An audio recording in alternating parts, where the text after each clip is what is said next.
Baadaye nikaona jina la mtu fulani P Paulo limekuwa zoomed hivi sha Makonda. Amen.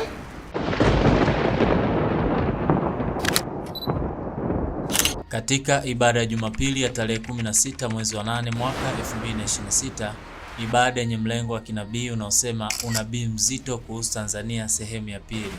Mpako mafuta wa Bwana MWV James Onea alitoa unabii mzito kuhusiana na mbunge wa Arusha mjini Mheshimiwa Paul Makonda, na haya ndiyo yalikuwa maneno yake. Nikiwaambia kwamba I was taken in the spirit, nikaenda Ikulu. Amen. Nikiwa Ikulu nikaona ka TV dogo hivi tu. Amen. Alafu nikaona tangazo linatoka mule ndani.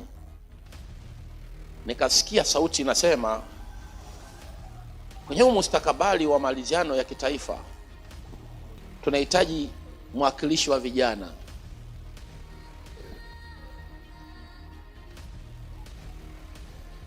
Kwenye mustakabali wa maliziano ya nini?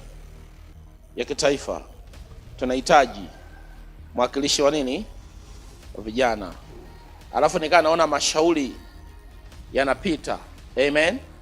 Ya nani ambaye anaweza akawa na sauti ya kuwawakilisha vijana.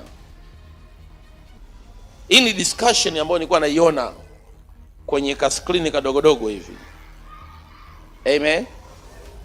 So kukaa kuna majina tofauti tofauti, tumtume huyu, tumtume huyu, tumtume huyu.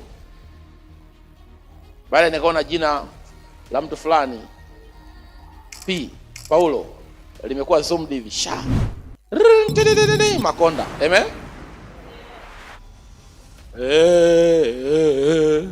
Mtu wa Mungu, kama tulivyosikia maneno haya ya unabii yaliyotolewa na mpako mafuta wa Bwana MWV James Onea, kwa maana nabii amekwisha nena, hebu tusubiri utimilifu wa maneno haya ya unabii.